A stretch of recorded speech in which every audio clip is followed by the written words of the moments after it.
rounding up the worst of the worst. And you have heard from all of my colleagues that that is simply not true. There are neighbors who are hardworking, community members who are contributing to our society, who are building our economy, who are raising American citizens, who just want to build a strong life and a strong future. But this system is using immigrants as a distraction, as a scapegoat, and as a tool to divide our country. And this Pride Month, I have been thinking a lot about the intersectional fight that we are in.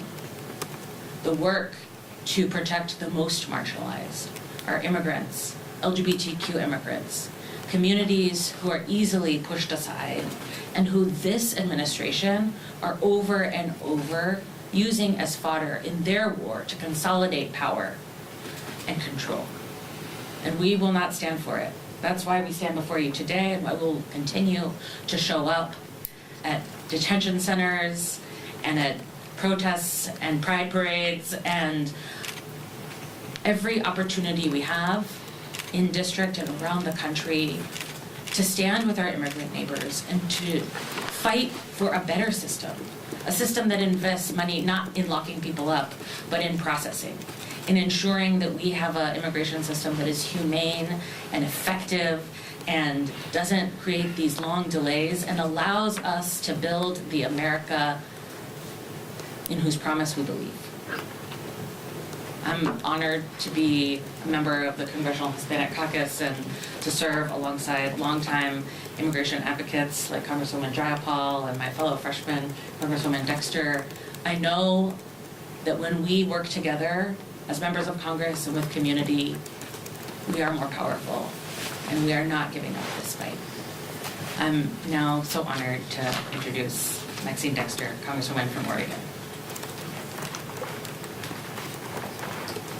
Good afternoon, and I want to reiterate what my colleagues said. My thanks for you all being here today.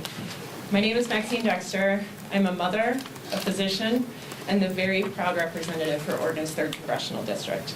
And last week, as you've heard, I conducted my duty to perform oversight with my colleagues, Congresswoman Jayapal and Congresswoman Randall. We were unannounced. We arrived at the Northwest Detention Center in Tacoma, Washington. What I have to continue to underline is this is a for-profit institution that benefits from the unconstitutional imprisonment of people throughout our districts. This facility serves all of the Pacific Northwest. And Donald Trump, as you've heard, is claiming that he is targeting violent criminals, the worst of the worst. But what we saw, is very different. He's going after union members.